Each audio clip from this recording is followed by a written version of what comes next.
Artemis 3 एक ऐसा mission है जिसे नासा अपोलो के बाद पहली बार एस्ट्रोनॉट्स को चांद की सतह पर वापस लाने के लिए बना रहा है, पर इसे वैसे नान बनाया गया है जैसे पहले वाले बने थे।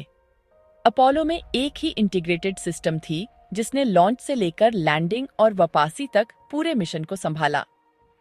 आर्टेमिस 3 ने इसे अलग अलग सिस्टम्स में बांट दिया है जिन्हें एक के बाद एक साथ काम करना होगा। एक क्रू अर्थ से लॉन्च होता है, चांद तक जाता है, एक अलग लैंडर में ट्रांसफर होता है, सतह पर उतरता है, फिर घर आने से पहले ऑर्बिट में वापस आ जाता है। यह सुनने में ज्यादा कैपेबल लगता है, पर इसका मतलब यह भी है कि मिशन तभी काम करेगा जब हर कदम सही समय पर ठीक से हो। मिशन स्पेस लॉन्च सिस्टम से शुरू होता है, एक भारी भरकम रॉकेट जिसे ओरियन और उसके क्रू को पृथ्वी की ऑर्बिट से आगे भेजने के लिए डिजाइन किया गया HAI।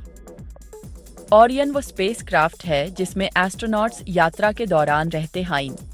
ये हवा, टेम्परेचर कंट्रोल, पावर और कम्युनिकेशन प्रोवाइड करता है। लॉन्च के बाद ओरियन चंद्रमा की ओर एक कंट्रोल्ड पाथ पर चलता है और रास्ते में कोर्स करेक्शन करता है। इसे घारे अंतरिक्ष में सर्वाइवल और पृथ्वी पर हाई स्पीड रिटर्न के लिए बनाया गया है। इसे लैंड करने के लिए नहीं बनाया गया है और ये एक सोची समझी डिसीजन है ताकि इसका काम फोकस्ड रहे। एक बार जब ओरायन चांद के ऑर्बिट में पहुंच जाता है तो यह ह्यूमन लैंडिंग सिस्टम नाम के एक अलग व्हीकल से कनेक्ट होता है। यह लैंडर पहले से ही लॉन्च कर दिया जाता है और क्रू के आने का ऑर्बिट में इंतजार करता है। इसका मतलब है कि लैंडिंग शुरू होने से पहले कई लॉन्चेस का सफल होना जरूरी है। ओरायन ट्रांसपोर्ट और वापसी संभालता है, लैंडर उतरने और ऊपर जाने का काम संभालता है। मिशन को ऐसे बांटने से हर सिस्टम अपने काम में बेहतर हो जाता है, लेकिन इससे ऐसी सिचुएशन भी ज्यादा हो जाती हैं जहां फेलियर मिशन को रोक सकता है। Please subscribe. SLS के होने का रीजन सिंपल है। क्रू को अर्थ ऑर्बिट से निकालकर मून तक पहुंचाने के लिए बहुत एनर्जी चाहिए। SLS वो पुश देता है। एक बार स्पेस में जाने के बाद ओरायन कंट्रोल ले लेता है और क्रू को कई दिनों की ट्रिप में जिंदा रखता है। यह प्रेशर मेंटेन करता है, कार्बन डाइऑक्साइड रिमूव करता है और सिस्टम्स को स्टेबल रखता है। यह रीएंट्री के लिए जरूरी हीट शील्ड भी कैरी करता है, जो मिशन के सबसे डेंजरस पार्ट्स में से एक है। यह सेपरेशन ट्रांसपोर्ट सिस्टम को रिलायबल और सर्वाइवल पर फोकस्ड रखता है। लैंडिंग सिस्टम बिल्कुल अलग एनवायरनमेंट के लिए बनाया गया HAI।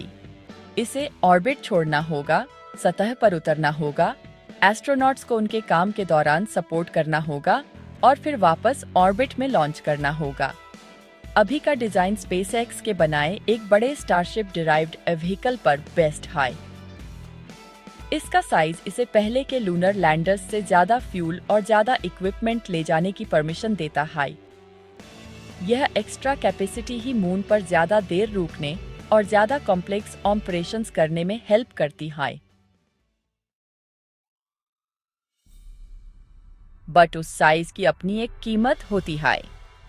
एक बड़े लैंडर को बहुत ज्यादा फ्यूल चाहिए होता है और वह एक ही लॉन्च में उतना फ्यूल कैरी नहीं कर सकता। इसके बजाय इसे ऑर्बिट में रीफ्यूल किया जाता है।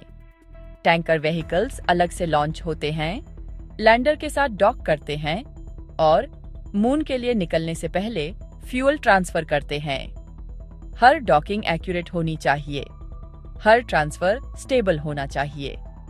अगर इनमें से कोई एक स्टेप भी फेल हो जाता है तो लैंडिंग आगे नहीं बढ़ सकती। इससे मिशन एक सिंगल इवेंट के बजाय डिपेंडेंट ऑपरेशंस की चेन बन जाता है। जब क्रू लैंडर से डॉक कर लेता है तो 2 एस्ट्रोनॉट इसमें चले जाते हैं और बाकी ओरायन में ही रहते हैं। फिर लैंडर नीचे उतरना शुरू करता है। ये बस नीचे गिरना नहीं है, इसे ऑर्बिटल स्पीड से धीमा होना होता है और अपनी पोजीशन और ओरिएंटेशन को कंट्रोल करना होता है। थ्रस्टर्स एक खास सीक्वेंस में फायर होते हैं ताकि स्पीड और डायरेक्शन दोनों को मैनेज किया जा सके। डिसेंट के हर सेकंड में एडजस्टमेंट की जरूरत होती है जैसे जैसे व्हीकल सरफेस के करीब आता है। हमारा टारगेट एरिया चांद के साउथ पोल के पास है। ये जगह अपोलो मिशन में इस्तेमाल हुई लैंडिंग साइट्स से ज्यादा मुश्किल है। यहाँ की जमीन ऊबड़ खाबड़ है, ढलानें आम हैं और बड़े इलाके हमेशा अंधेरे में रहते हैं। सूरज की रोशनी कम एंगल पर पड़ती है, जिससे चमकीले और अंधेरे इलाकों के बीच तेज कंट्रास्ट बनता है। इन कंडीशंस की वजह से नेविगेशन मुश्किल हो जाता है और लैंडिंग के दौरान गलती की गुंजाइश कम हो जाती है। इससे निपटने के लिए लैंडर सीधे इंसान के जजमेंट के बजाय सेंसर पर निर्भर करता है। यह सतह को स्कैन करता है, खतरों का पता लगाता है और रियल टाइम में अपना रास्ता एडजस्ट करता है। चट्टानों, ढलानों और अनस्टेबल जमीन से बचना जरूरी है। रोशनी की स्थिति आंखों को जो दिखती है उसे बिगाड़ सकती है, इसलिए ऑनबोर्ड सिस्टम ज्यादा रिलायबल डेटा देते हैं। लैंडिंग को एक सिंगल फिक्स्ड रास्ते के बजाय लगातार मेजरमेंट और करेक्शन से गाइड किया जाता है। एक बार सतह पर पहुंचने के बाद अंतरिक्ष यात्री अपना काम शुरू कर देते हैं। वे सैंपल इकट्ठा करते हैं, इंस्ट्रूमेंट्स लगाते हैं और बार बार होने वाले मिशन के लिए डिजाइन किए गए इक्विपमेंट को टेस्ट करते हैं। मैन टारगेट्स में से एक पोलर रीजन में पानी की बर्फ है। अगर उस रिसोर्स का इस्तेमाल किया जा सकता है तो इससे मिशन को सप्लाई करने का तरीका बदल जाएगा। पानी जीवन को सपोर्ट कर सकता है और इसे फ्यूल के लिए ऑक्सीजन और हाइड्रोजन में तोड़ा जा सकता है। उसे पृथ्वी से सब कुछ लाने की जरूरत कम हो जाती है। यहीं पर मिशन एक सिंगल लैंडिंग से कुछ ज्यादा इम्पोर्टेंट बन जाता है। गोल सिर्फ लैंड करना और वापस जाना नहीं है। गोल ये टेस्ट करना है कि क्या मून असल में लगातार ऑपरेशंस को सपोर्ट कर सकता है। इसका मतलब है कि टूल्स, प्रोसीजर्स और रिसोर्स यूज को एक रियल एनवायरनमेंट में टेस्ट करना। अगर ये सिस्टम्स काम करते हैं तो फ्यूचर मिशंस ज्यादा देर तक रुक पाएंगे और ज्यादा काम कर पाएंगे, बिना लॉन्च कॉस्ट को उसी रेट से बैड हाई। चांद की सतह पर time limited high, power, life support और एनवायरमेंटल कंडीशंस सभी हार्ड लिमिट्स लगाती हैं।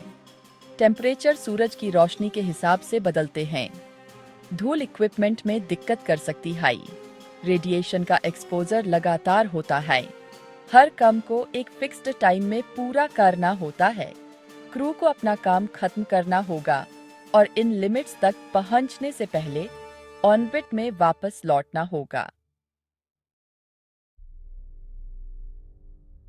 जब जाने का समय हो जाता है तो लैंडर उड़ान भरता है और लूनर ऑर्बिट में वापस आ जाता है। डॉकिंग से पहले इसे ओरायन के साथ स्पीड और पोजीशन मैच करनी होगी। इसके लिए प्रिसाइज टाइमिंग और कंट्रोल चाहिए। अगर डॉकिंग फेल हो जाती है तो क्रू पृथ्वी पर वापस नहीं आ पाएगा। डॉकिंग के बाद एस्ट्रोनॉट वापस ओरायन में चले जाते हैं और घर वापसी की तैयारी करते हैं। ओरियन फिर चांद के ऑर्बिट से निकल जाता है और वापस पृथ्वी की ओर बढ़ता है। री एंट्री के दौरान इसे बहुत ज्यादा गर्मी का सामना करना पड़ता है, जो वातावरण में तेज स्पीड से ट्रैवल करने के कारण होती है। इसकी हीट शील्ड इस फेज के दौरान क्रू को बचाती है। लैंडिंग के लिए डिसेंट को धीमा करने के लिए पैराशूट्स डिप्लॉय होते हैं। पिछली मिशंस को जिस चीज ने लिमिट किया था वो ये थी कि उन्होंने ये तो साबित कर दिया कि ये किया जा सकता है, लेकिन एक ऐसा सिस्टम नहीं बनाया जिसे बार बार इस्तेमाल किया जा सके। यहाँ जो बदल रहा है वो एक ऐसी मिशन है जिसे एक रिपीटेबल सिस्टम को टेस्ट करने के लिए डिजाइन किया गया है। एक ऐसे रीजन पर फोकस्ड है जो यूजेबल रिसोर्सेज प्रोवाइड कर सकता है और लेट 20s में होने की उम्मीद है जब सभी सिस्टम्स तैयार हो जाएंगे, जिससे लॉन्गर मिशंस और अर्थ ऑर्बिट से आगे ह्यूमन एक्टिविटी के लिए रास्ता खुलेगा। कृपया लाइक और सब्सक्राइब करें। देखने के लिए धन्यवाद।